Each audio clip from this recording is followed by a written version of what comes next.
Peace. Let's talk about this concept of time. We always hear about time. Time is this. Uh, Time is not real. So many complaints about time. So let's just talk about it. I'm Sithari Shango, and the reason for bringing about these particular videos is to present a different perspective of things. So each and every one of us that studies, we can have different points of reference that we can visit or revisit and give us an expanded uh, process of thinking. So with this concept of time, I'm gonna present some information from a Masonic uh, literature. It's actually from the ritual of Freemasonry. The ritual of Freemasonry is the embodiment of the philosophy of the craft. And with that, it's teaching you a particular way of presenting oneself as a Mason or as a advanced man, elevated individual. And once you come to understand that, and you'll realize that Masonry is a system for self-mastery. It's a system for perfection. So you're seeking to perfect yourself by particular axioms, philosophies, and movements and ways of being, so you could be, so you could demonstrate what that actually is in life. So with that, when it comes to time, a lot of people tend to complain about time or don't understand time because they have not mastered themselves. They have not mastered themselves interacting with the concept of time. They are not in control of how they allot particular parts and spaces for them to do things. So that's the problem. It's not time within itself.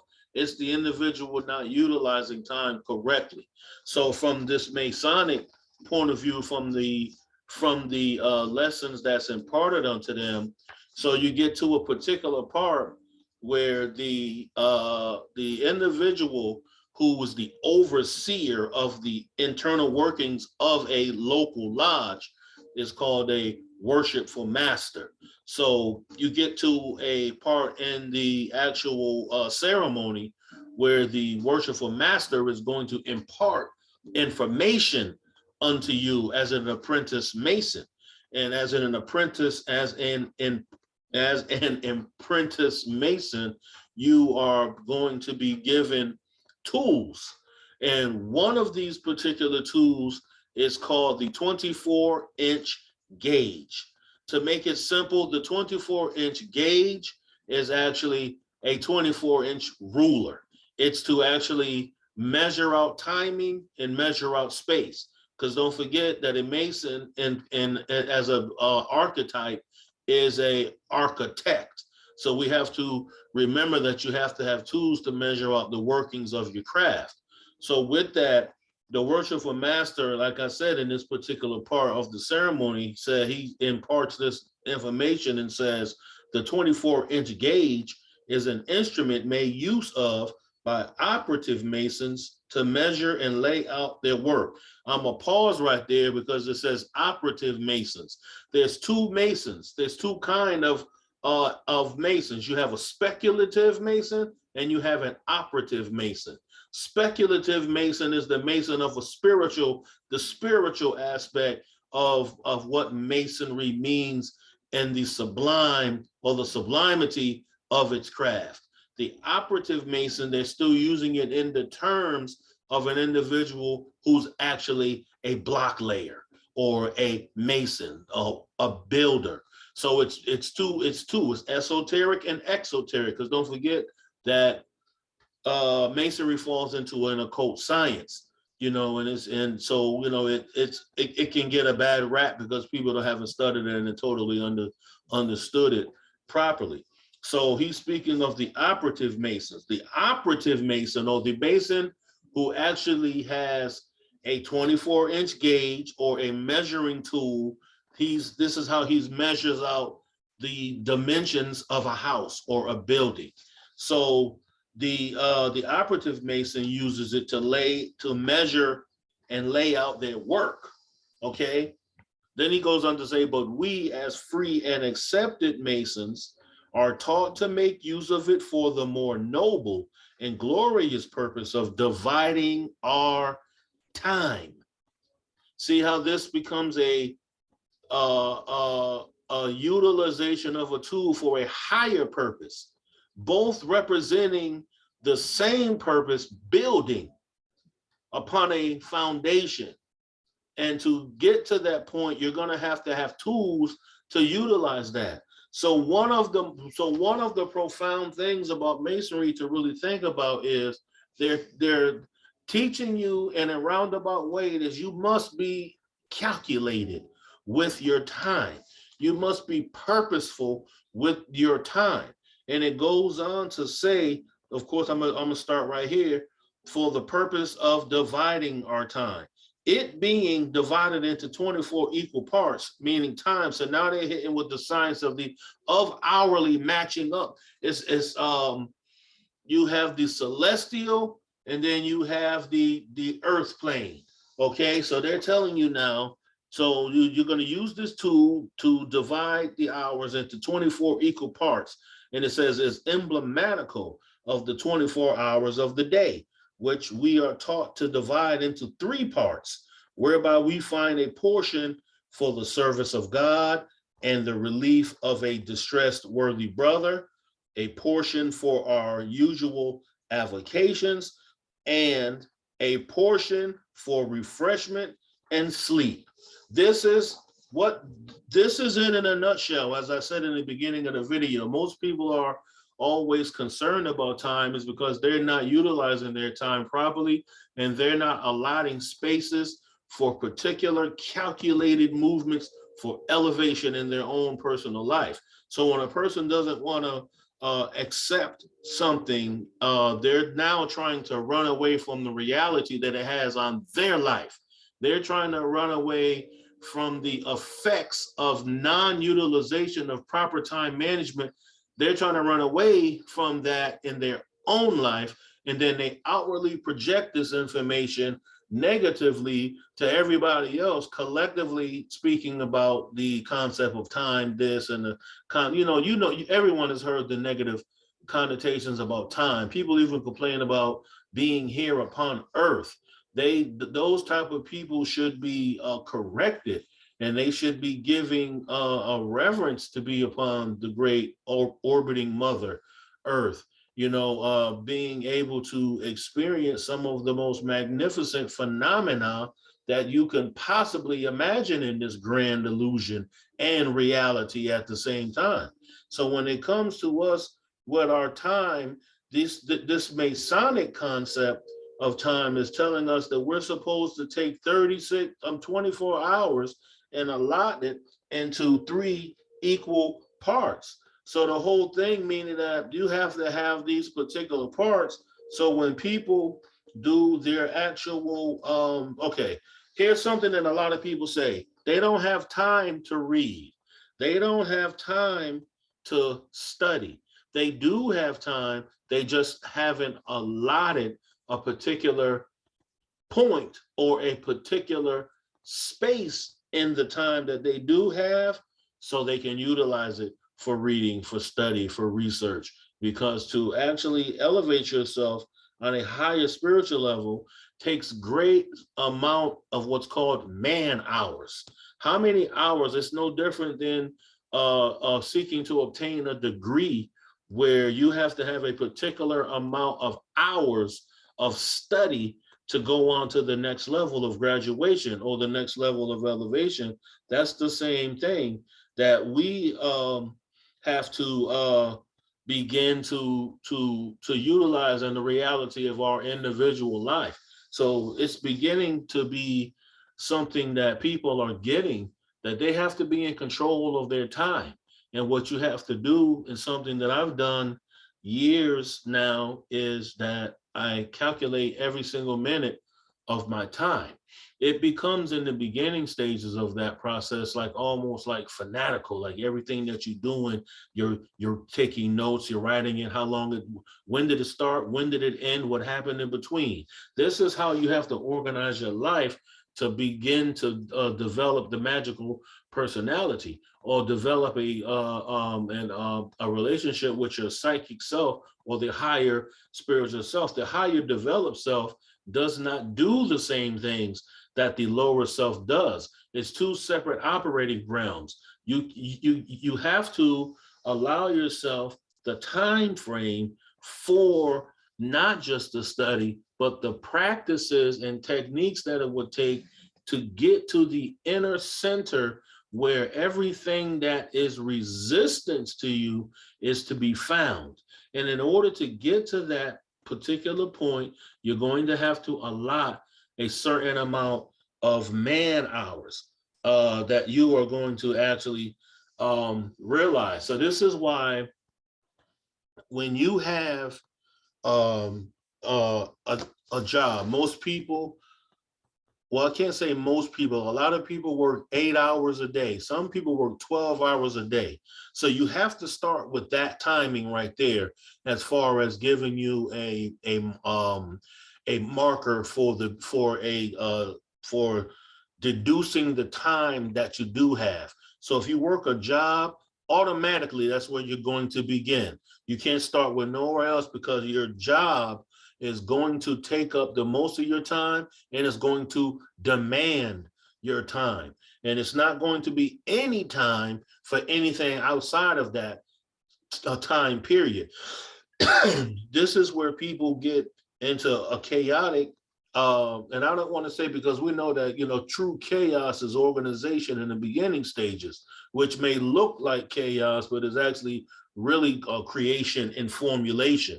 But what I'm talking about, chaotic, meaning that a non-harmonious, where an individual is actually, now while they're at work, they got to try to, on their lunch break, go to the post office. They got to try to, on their lunch break, go to the bank.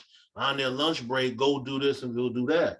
So this right here shows you that most people are not in control of their time. Time is in control of them, because they're trying to force things to do in between slots, when they could actually sit down more with themselves and actually begin to recognize when there's open time periods in their life. So now, once they start living this methodical lifestyle based off of how they're allotting their time, then they'll be able, then you'll start elevating, and you will start recognizing the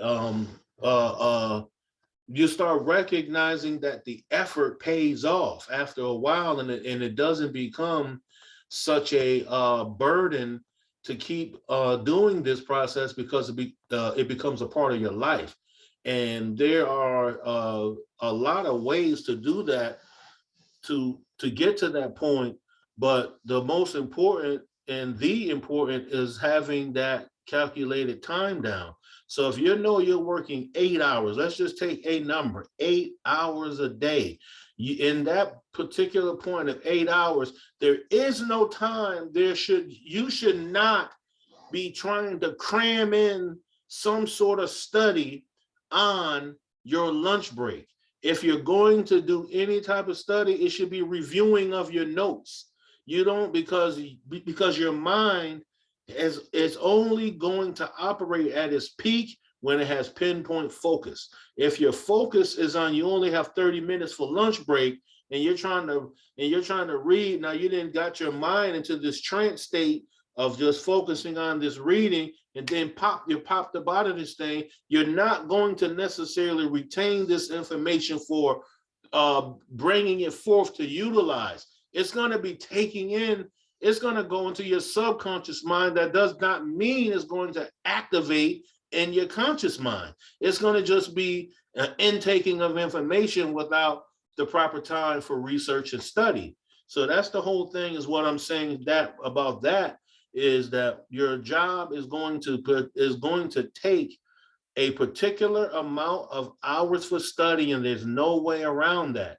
So the next thing, once you realize that, you're going to have to realize that if you have a family, how much time are you allotting for family activities? And I go back to what it said right here, because it says to you, in the Masonic point of view of time, or the Masonic philosophy of time management, is what this really is. So it says, we find a portion for the service of God, whatever is their spiritual system.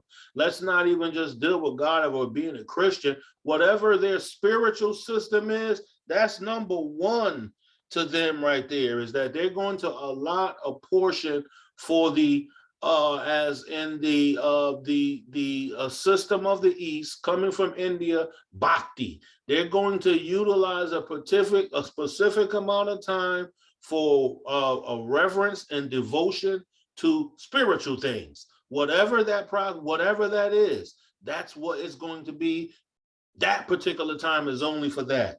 Then you're going to allot, as they said, they're allotting, and the relief of a distressed worthy brother. So, which meaning that now you have a time period that's allotted for service, meaning that what you get is like I said in the beginning, once you start developing spiritual practices to where it becomes a spiritual lifestyle that's not thought out in advance to do it, you start opening up the channels of being capable of serving other people. You start having the means to be of service, and you have a duty to be of service. So in the verbiage, in the language of the Masons, they call it the relief of a worthy distressed brother. You understand what I'm saying? Masons look after Masons. No different than police look after police. Your niggas look after your niggas. It's the same thing. You look out for people that you are familiar and trust and recognize. Those who are in the same type of craft that you are in, you have a duty to help them out. And then it also goes on to say a portion for our usual avocations. You know what I'm saying? Your avocations mean work. It means what you're doing that generates, because right here, that's what I meant. And when I said your job, if you have 8 hours, then you have that particular time. So if you have 24 hours in a day, which are divided into 3 parts, that's 8 hours. 8, you know what I'm saying? 8 times 3 is 36. So you know that, 36, 24. So the whole thing is that you only have 24 hours in a day. And within that day, you cannot be bounced here, bounced there, bounced here, bounced there. To find a particular point of becoming a liberated spirit, a liberated being, you are going to have to actually divide your time correctly. You're going to have to be scientific about your time. You're going to have to be meticulous about your time.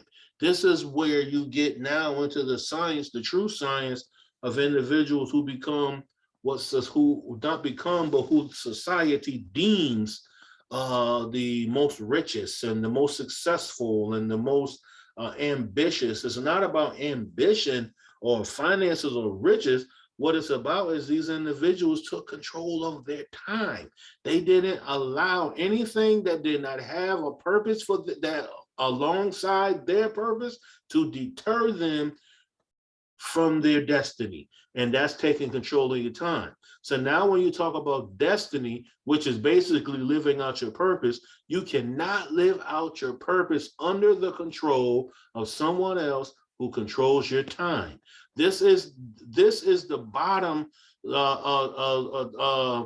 foundation that I've spoken with many people who've come to me and asked for counseling or some enlightenment on situations. I told them, in order to obtain what you're seeking, you're gonna have to control the essence of your time. So that's why as I said, I had to go to this because it goes further. You got their reverence service, relief of the brother, or for usual avocations, and a portion for refreshment. You got to enjoy yourself.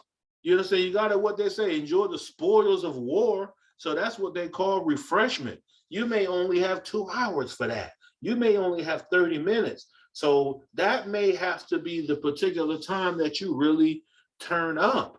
That's that time for refreshment, because after that, what you got, the last thing is sleep.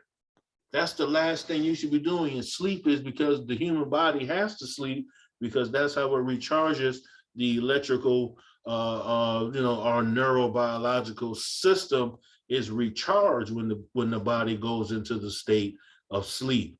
Sleep is not the state of relaxation. Sleep is the state of actually rejuvenation. It's rejuvenating your body so that when you become in the awakened conscious state, you can interact with all of this, because it's all about mind power and brain power, which produces, it takes a lot of electricity to live and to think and to worry and stress. All of that is a whole nother topic and a whole nother study. So the whole thing is, when you're not in control of your time, the world takes control of you, and in time whoops your ass. And then it becomes a place where now you're guilty about this, you're guilty about that, because what, man, I wish I would have did that when I was 20. I wish I would have did that, damn, I'm running out of time. I ain't really got no time for that. All totally wrong. You do have the time, you just haven't allotted particular parts of time slots to do things that you need and you are supposed to be doing. That's the problem with the people who complain about time. They're disappointed with themselves. They are just really bothered and irritated by the concept of time, because it's abrasive to them, because they're real tender in the process of their lives, and they're bruised by the abuse upon themselves based off of not taking control of their destiny, not taking control of the direction of their life. And this basically comes from getting stuck in the process of submitting to the worries or things that become worries within life. People let the worries of finances, and they say, well, I have to work. Of course you do, but you have to work on the latent abilities that you have within your own self, that you can begin to utilize your talents to generate you currency that can be the actual same as what you get from your 9 to 5, or supersedes. You have to start from a point. So if you're capable of generating money that is at least half of what you earn from a 9 to 5, you're halfway there. You understand what I'm saying? So that's the whole thing, is learning how to properly utilize your time. And I just wanted to come and jump in my lane from the explanation from a Masonic point of view, because I've often pondered that, because I became a Mason, and I just wasn't someone who just read the ritual and absorbed it so I can just so I can spit it back. I'm not it's not about being a parrot, repeating everything. To me, it's about, what can I take to internalize that I could utilize for the advancement of my individual life, so I could be of service to someone else, a service first to my family, to my children. So that's one thing that we have to look at, all things that we're absorbing. What are we taking in into ourselves through our ears and processing through our mind?